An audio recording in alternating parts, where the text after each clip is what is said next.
So you're driving along, minding your own business, and then, boom, there it is. That dreaded check engine light staring back at you from the dash.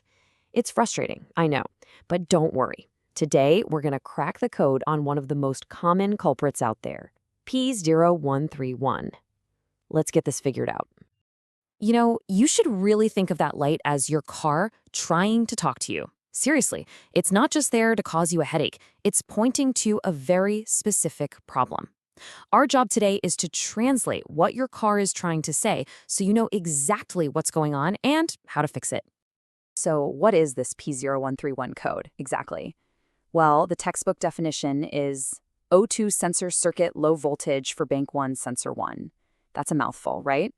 All it really means is that your car's brain, its main computer, has noticed the signal from one very specific oxygen sensor is stuck too low.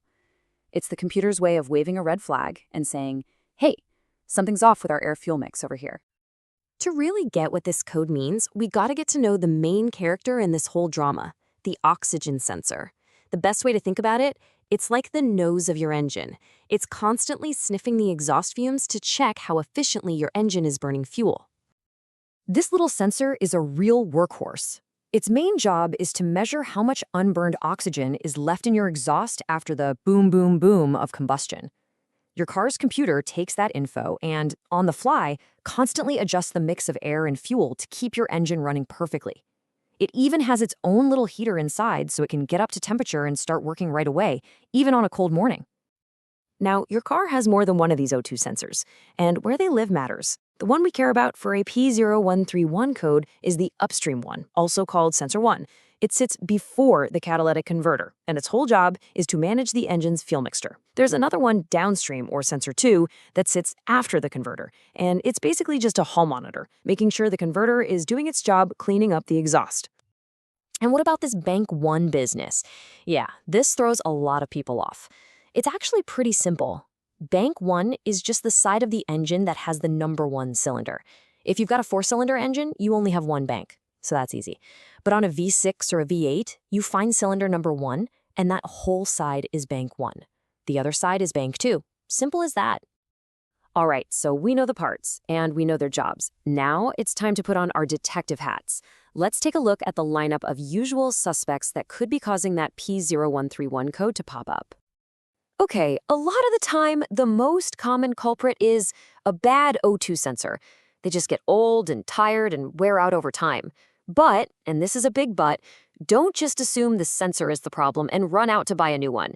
As you can see, it could easily be something else, like a wiring problem, an engine vacuum leak, or even an issue with your fuel pump.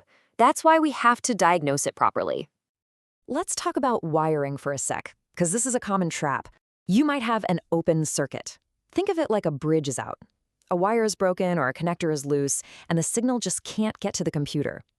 Or you could have a short to ground. This is like a leak in a hose. The signal wire is damaged and it's touching the metal frame of the car, which just drains all the voltage out before it can get where it's going. Now, here is a really, really important idea. Sometimes the O2 sensor isn't the villain. It's the hero. It might be doing its job perfectly and telling you about a different problem. For instance, a vacuum leak can suck extra air into the engine, which creates a lean condition, too much air, not enough fuel. Or a faulty mass airflow sensor is telling the computer the wrong amount of air is coming in.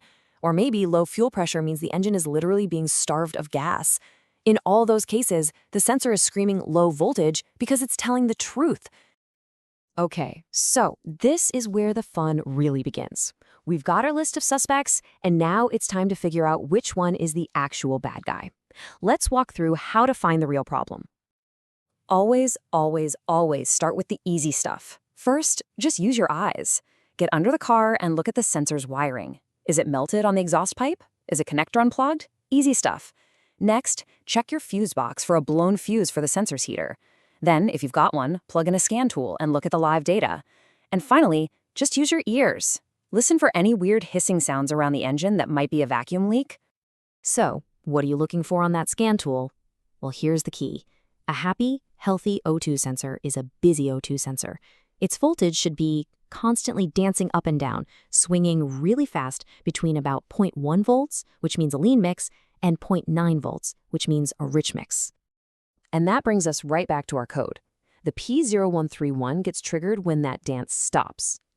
If you're looking at your scan tool and the voltage for Bank 1 sensor 1 is just flatlining, stuck way down below 0.2 volts and not moving at all, bam, that's the exact condition that tells the computer to flip on that check engine light. You know, this isn't just about a light on your dash. This is a problem you can actually feel. Your car might get all shaky and rough when you're sitting at a stoplight. You'll definitely notice you're visiting the gas station more often. And in some cases, the engine might hesitate or even stall when you hit the gas. These are all real-world signs that your engine's air-fuel recipe is all wrong.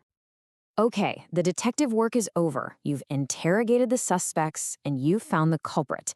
Now it's time to actually fix this thing and get your car back to running smoothly. Now listen up, because this is probably the most important part of this whole explainer. The fix has to match the cause. Don't just throw parts at it. If you found a melted wire, repair the wire. If a fuse was blown, replace it, and try to figure out why it blew. If you found a vacuum leak, fix that leak.